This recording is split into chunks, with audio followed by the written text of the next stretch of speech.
let's piggyback off of last week's Apple iPhone 12 and mini HomePod and everything else announcement out of Cupertino.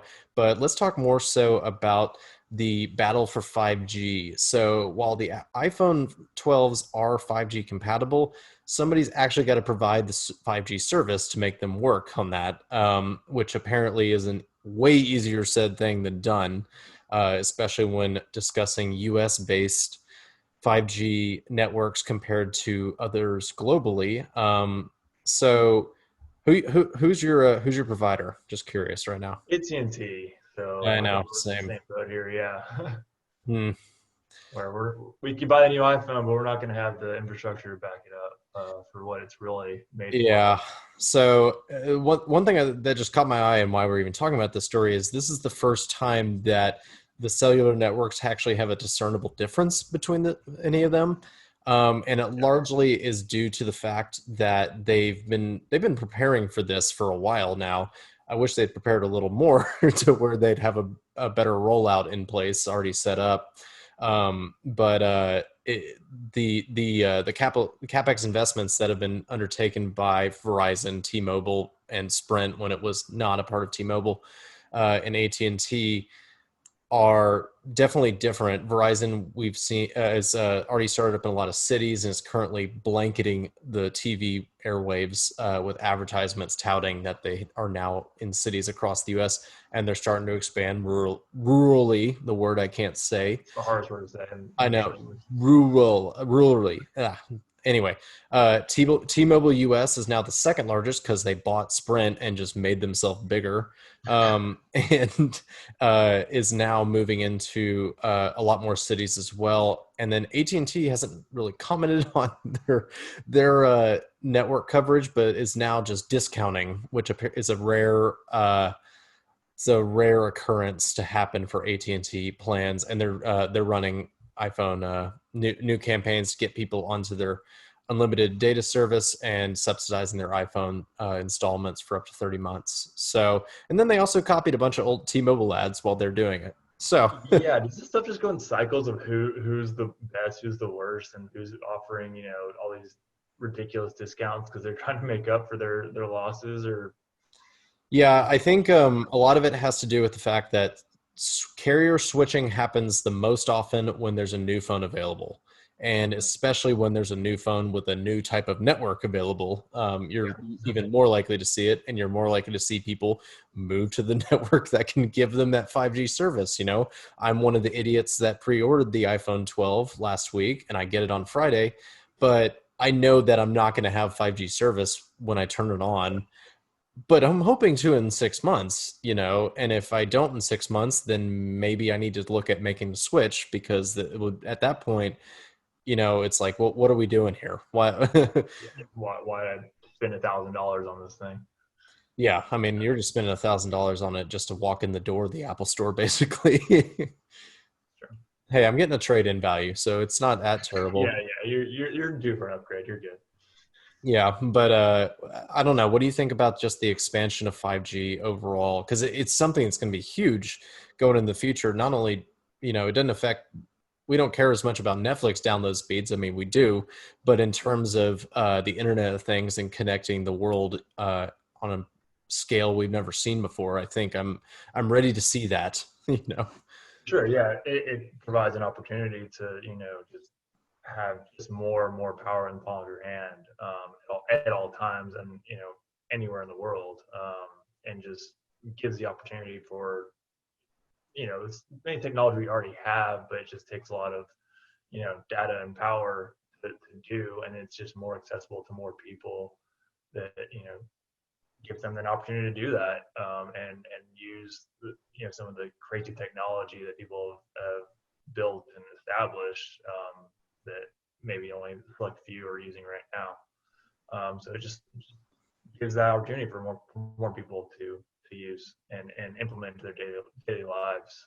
I know like augmented reality and stuff might be a big part of a part of our lives in the near future, and that just kickstarts that, with all this. And then I'm sure even technology in cars might piggyback off of it too. I haven't really researched too much into that, but I don't see why not.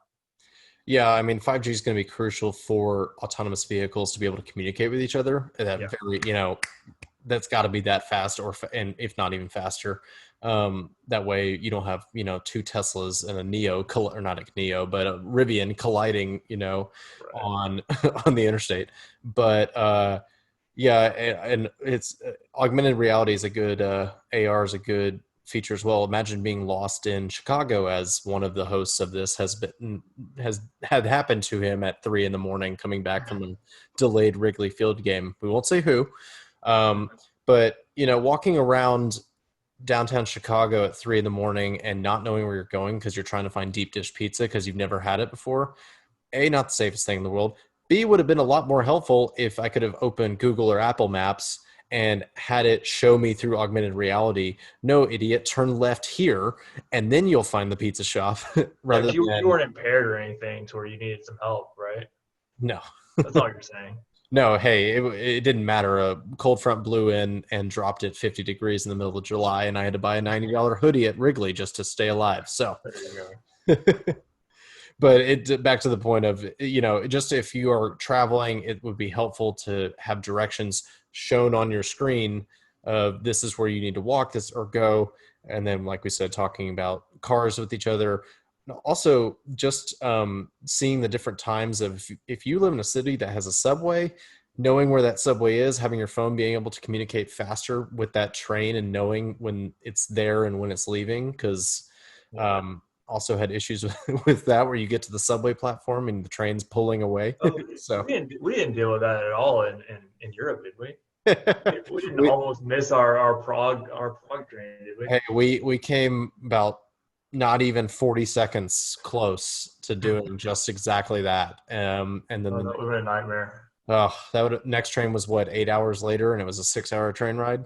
Yeah, yeah. All right, we are There's a officially lot of stuff that went into that of why we were almost late, but that we're not going to get into that on this. Yeah, and we are officially off track. But that wraps up the usefulness of 5G. We've gone through the use cases of privileged Hey, ass people. have you seen how they're flexing the power of 5G right now? And like, it's crazy. Have you seen it? No. All right. So if you've seen the commercial with Chris Rock that is on every freaking Hmm. playoff I told you they're blitzing the commercial. ad waves. It's probably come on at least 3 times during Oh this yeah. Bills KC game that we have on the background. And if you're streaming it all, like you only see like 5 commercials. So if you're not watching actual live TV, like probably you and I are. Anyway, yeah. So they have like the NFL like 5 cam where you have all these like all the crazy cameras that are like the sidelines, the overhead cam, the spider cam. There's like 5 or 6 of them where you can watch on your phone on the with Verizon with the 5G network. You can see all those in real time and like click on each one and make it full screen and watch the games on the stuff. So they're like flexing that power before they actually implement into like real world stuff. Love my Yeah, football, but like and obviously there's no real use for that, and it's really low risk, high reward of just showing the capabilities of 5G. yeah, and they're using the rhetorical questions to be like, "Oh yeah, remember the last time you watched with 5 different camera angles, all at super high speed?" Oh Yeah, yeah, yeah. no, you didn't. No, you don't. No, you don't, Look because at we this. Look didn't what we can do. exist. But yeah, no, that commercials everywhere. Speaking of 5G, 5G was on the virtual stage with Apple during the event. They're all in on Oh yeah. riding the iPhone 12 wave to get them this new either new set of customers or keep their existing customers, and Yeah, it's all about keeping that market share, baby. for sure. I think they turned it on today, actually. Either today or yesterday, where they flipped Really the switch. Where they flipped the switch. flip I don't the know switch. if they actually I switched. hope it was some just massive switch that somebody had to go. Oh yeah, like it's the new ribbon cutting. It's where they have a big, some CEO just. Hey, like all you got to do is just the forever competition of market share. And like while we're talking about the NFL, Al Davis Sr. just win, baby. There you go. Love it.